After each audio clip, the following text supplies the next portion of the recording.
From the All Indiana Podcast Network. The All Indiana Podcast Network. This is the News 8 Daily 8. Now all the latest news. Kylie Conway has all the news you need to know. And more. Please stand by. Now, here's Wish TV's Kylie Conway. Hi there, this is Kylie Conway, and this is the News 8 Daily 8 for Friday, May 7th. Happy Friday, everybody. A cold start, though, in the 30s. Highs are going to top out in the low to mid-60s. With winds staying breezy. Will mostly stay dry today. A few spotty showers are possible for areas east and south of Indianapolis. As far as the rest of the weekend, I wish I had better news for all you Mother's Day celebrators out there. Saturday is not too bad. Cool, but also likely mostly dry. Small chance for showers again in the afternoon.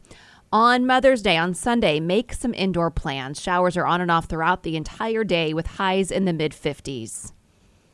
And today, a group of health officials is speaking out against a proposal in the State House that would limit local health orders. The Indiana Public Health Association says the legislation could significantly damage public health in the state. At issue is the measure the governor vetoed earlier this week. The General Assembly wants to allow county commissioners and mayors to put tougher emergency orders in place and reverse decisions by local health departments. The IPHA is asking to collaborate with lawmakers for what it calls a more comprehensive approach. A simple majority in both state house chambers could override the veto. And May just got even busier at Indianapolis Motor Speedway with more dates in what the governor has called the greatest spectacle in vaccination. The track will serve as a shot clinic again several times in May. You can get Johnson & Johnson or Pfizer vaccines May 10th, 17th, and 24th. Second doses of Moderna and Pfizer vaccines will be available between the 11th and 16th. And a second dose Pfizer clinic is set for May 21st. That one is timed out as a follow-up to April's Family Day event. All shots will come with a perk. You get a free t-shirt. And for specifics about each day, just tap the Wish TV app on your phone. Just scroll down to As Seen on Wish TV, and you will see this story. Moderna says its vaccine is showing promising results in 12 to 17-year-olds. The drug maker announced testing shows the shot is 96% effective in that age group. Moderna says the vaccine was well tolerated by recipients with no serious safety concerns. So far, the FDA has approved Moderna's vaccine for anyone 18 and older. The company is also testing its vaccine in children as young as 6 months old. Moderna's CEO expects to ask for emergency authorization for the youngest later this year. Health experts predict the FDA will approve Pfizer's vaccine for 12 to 15-year-olds in a matter of days. And the news broke this morning that Pfizer is seeking full FDA approval for its COVID-19 vaccine. If that happens, the shot would no longer be under the emergency use designation, which allows its use during a crisis, but is not a full endorsement of the claims of effectiveness. Pfizer has done several studies that led to the emergency use and feels those studies and others still going on are showing results that support full approval. The move would allow Pfizer to transition to a long-term strategy which could last years if the effort against COVID-19 requires follow-up shots. And Lilly is sending medicine to India to help the country fight its massive surge in cases and deaths. India's Ministry of Health this week gave the okay to use Lilly's Olumiant as a COVID-19 therapy. We've reported extensively on the treatment. It's an arthritis drug that has also proven helpful in severe COVID cases. The Indianapolis-based company is sending 400,000 doses to start. This is the beginning. And like I said, we are donating product. We are also working to increase manufacturing capacity locally on the ground. So this is not just a donation of product. It's really actually also increasing infrastructure and capacity on the ground in India. Lilly says it is also working with the Indian government to get approval for the company's antibody treatment. There's an urgent need for help. Gleaners Food Bank of Indiana is putting the call out for hundreds of volunteers to fill family meal boxes starting Monday. Gleaners needs at least 350 people to sign up. The boxes are then distributed to community centers, the on-site pantry, and delivered to clients who are homebound. It takes more than 600 volunteers every week to fill 4,000 of the family meal boxes. Before the pandemic, large corporate groups would fill a big portion of the volunteer shifts. Gleaner says, though, that some of those organizations aren't back in the office and won't allow their employees to volunteer as groups, which is why they're asking the community for help. And while this number of families in need has declined significantly since the peak last summer, the organization is still serving twice the number of households as before the pandemic. There's a distinct possibility that we wouldn't have the manpower to be able to pack the boxes that were needed for that week. We've got to make sure that those folks are taken care of and that we can at least take one worry off of their plate by making sure they have food to eat for their families. Gleaners will continue to need volunteers in the upcoming weeks. Saturday morning, opportunities for families are open on May 15th and May 22nd. Children 6 and older are welcome to volunteer with a parent. You can sign up to volunteer online. Just go to gleaners.org/volunteer. And starting this summer, Gleaners is adding an additional 6,000 family meal boxes per month that will be used for summer nutrition programs for children in summer programs and at-risk children who aren't getting meals through school. And one of the Colts' new players is grappling with grief. Our Colts insider tells us that the team is helping quarterback Sam Ehlinger get to Texas following his brother's death. Police in Austin found Jake Ehlinger dead early yesterday afternoon. The 20-year-old played for the University of Texas. Police don't know how he died, but aren't considering his death suspicious right now. Colts owner Jim Irsay tweeted about the situation. He wrote, "We grieve and weep with the Ehlinger family. Prayers, love, and support." The team drafted Sam Ehlinger in the 6th round this year. The man shot to death outside CIA headquarters in Virginia this week was from Indiana. Roy Cole was from Du Bois County. Authorities say he drove up to the gates of the facility Monday morning and indicated he had a bomb in his car. That led to a standoff that lasted throughout the day and ended when FBI agents say Cole got out of the car with a weapon and the agents fired. And today, services for both of the Hamilton County teenagers killed in a crash on their way to prom. Funeral services for Hamilton Heights student Caitlin Hart are set for 1 this afternoon at Randall and Roberts in Noblesville. Burial will follow at Cicero Cemetery. Visitation for Cathedral student Lyndon Byram is also today. It's from 3 to 7 at Cicero Christian Church. A funeral service is tomorrow morning. The man accused of killing his wife from Indiana will stay in jail without bond. Barry Morphew made his first appearance inside a Colorado courtroom yesterday. He's charged with murdering his wife, Suzanne. The Alexandria native has been missing since Mother's Day last year. Investigators believe she is dead, but her body hasn't been found. The couple and their 2 daughters moved to Colorado in 2018. The judge is allowing Morphew to keep in touch with his daughters. He's scheduled to be back in court on May 27th. And a man is in custody this morning after a nearly 9-hour-long standoff and hostage situation at a Wells Fargo in St. Cloud, Minnesota. Police arrested him overnight after he let the final employee go. Authorities say that the man tried robbing the bank earlier in the afternoon. In a news conference last night, police said that some of the hostages were freed by the suspect, others escaped on their own. Nobody was hurt in the entire ordeal. And a middle school in Idaho is closed this morning after a shooting. Authorities say a 6th grade girl wounded 2 students and a custodian before a teacher disarmed her. The local sheriff says the girl brought the gun to school in a backpack. It happened in Rigby. It's a small town near the Idaho-Wyoming state line. A student describes the moments immediately after the gunfire. We didn't think anything of it at first until we heard footsteps in the hallway, and then we heard a police siren at the first part of it, and that's when we started realizing it was real, and it was really it was an emotional roller coaster, I'll tell you what. But I was just glad we're all safe now, other than the 3 that I know they're gonna heal from this. Officials say the victims suffered wounds to their arms or legs and will survive. Investigators haven't yet said how the girl got the gun or why she did what she did. A vote to remove Representative Liz Cheney from her congressional leadership role could happen as early as next week. That's according to Ohio Congressman Jim Jordan. He believes there will be enough votes to oust Cheney. There is a push to remove the Wyoming Congresswoman as House Republican Conference Chair. Earlier this year, Cheney broke party ranks when she voted to impeach former President Trump for his role in the Capitol insurrection. House Republicans are likely to replace Cheney with New York Representative Elise Stefanik. She already has the support of Minority Leader Kevin McCarthy and Minority Whip Steve Scalise. When you talk to any voter across this country, certainly at any Republican event, they are focused on election security and election integrity. More conservative House members have concerns about Stefanik. They suggest she might not be conservative enough to take on the role.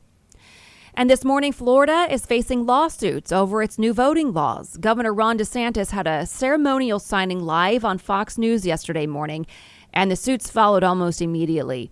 The new law imposes stricter ID requirements for voting by mail. limits who can pick up or return a ballot, and bans private funding for election administration.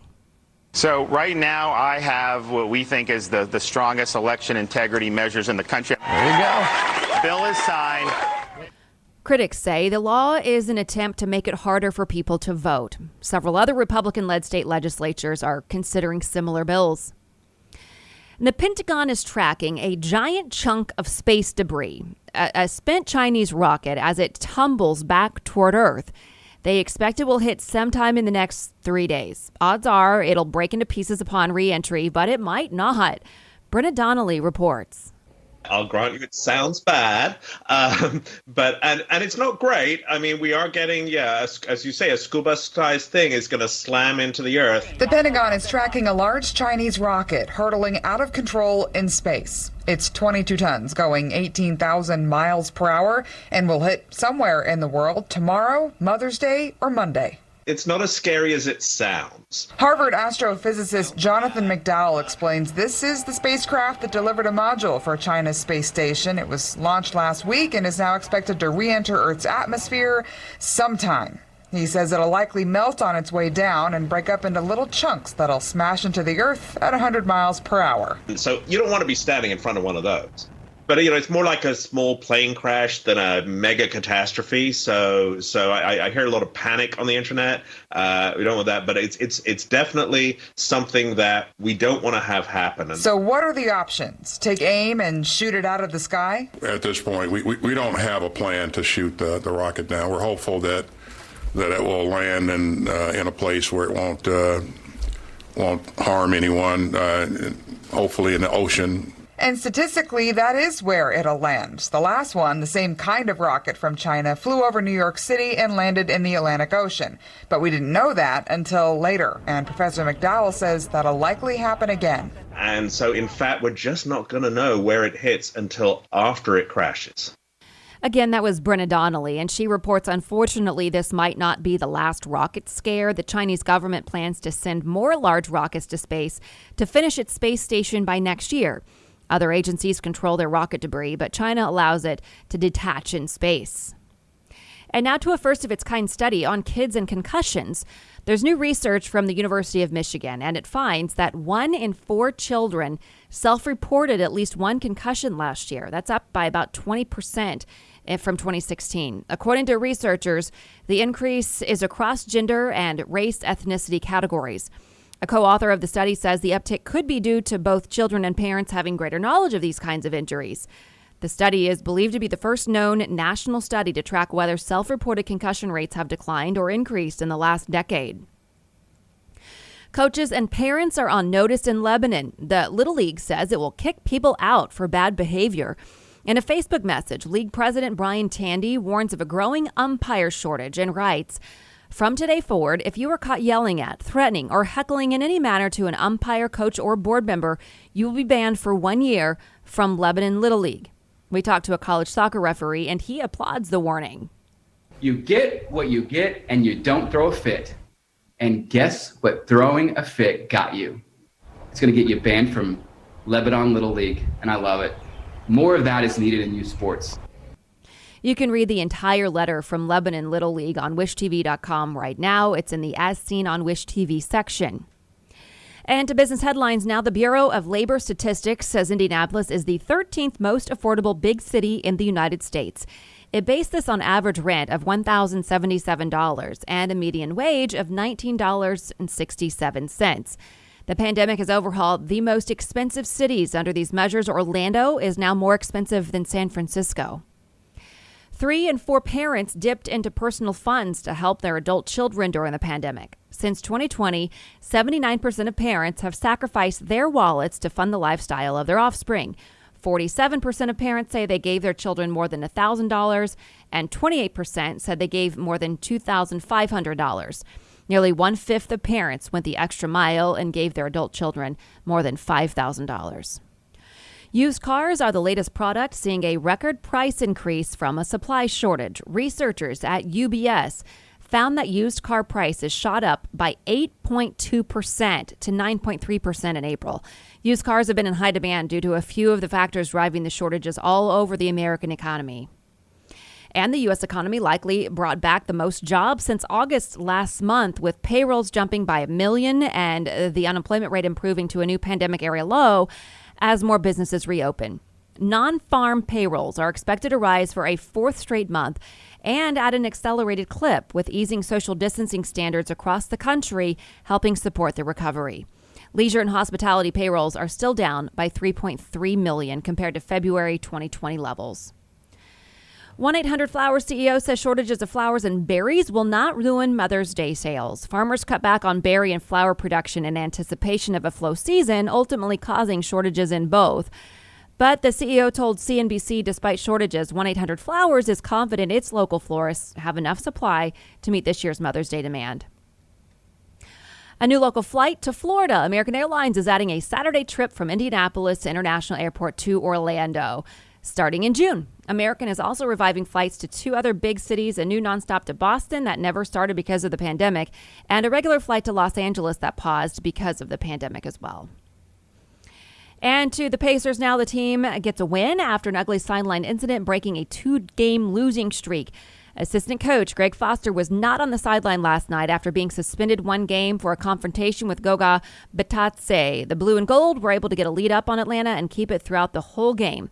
Karis LeVert had his first double-double with 31 points, 12 assists.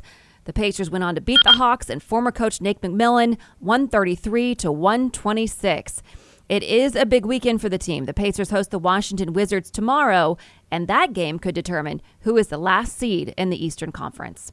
You can watch the first Indy 11 game this weekend on our sister station, My Indy TV 23. Wish TV is proud to be your home for the Indy 11. The boys in blue host FC Tulsa tomorrow at Carroll Stadium at IUPUI. Remember, no single game tickets are on sale for this one. Game starts at 7 o'clock. And finally, this morning, we are meeting one of Riley Hospital for Children's oldest of new nurses on this National Nurses Week. Nursing is one of the most common second careers, but it's also one of the most challenging college programs. Jeff Bick spent more than 30 years at Lilly and Company before he was offered retirement at 58 years old. Bick took the unexpected curve in the road as an opportunity to serve the community in another way as a nurse. Nina Criscolo reports. I wasn't ready to retire by any means. I figured I was good for another 10 or 12 years. Well, what could I do that would be meaningful, that would be a change in trajectory, and certainly nursing has been. A clean start, so to speak. My wife and I both feel like we're lifelong learners, so you keep looking for challenges. You keep looking for things that make life an adventure. So with the support of his wife, Jenny, Jeff Bick started down the 3-year road of nursing school. I found it refreshing. I kind of like being around the youngsters and also finding out that you can learn something new, that your brain is still plugged in and it's active. There were challenges, including an accident that led to surgery on both of his legs, but Bick stayed the course, graduating and becoming a registered nurse at Riley Hospital for Children. I think it's a brave choice. Greta Price, Associate Chief Nursing Officer, says nurses like Bick are valuable, bringing real-life experience to patient care and, in Bick's case, the operating room. One of the things we see with second career nurses in particular is that they have developed expertise over a lifetime. And that's what Jeff has done, right? He's chosen leaving the corporate world to provide a service to these very vulnerable patients. Bick, now 61 years old and starting a brand new career, says he may sometimes be the oldest in the OR, but he is constantly learning from the doctors and his fellow nurses. I got shoes older than some of them, right? The first thing you kind of have to do is leave your ego at the door. If you're here to do patient care and to take care of people, and that's your primary focus, and it ought to be, you're going to be willing to listen to and learn. For however long he can. I just want to continue to work and contribute. It's the opportunity of a lifetime. Like I said, I never expect to get an opportunity like this, and I just want to make the most of it.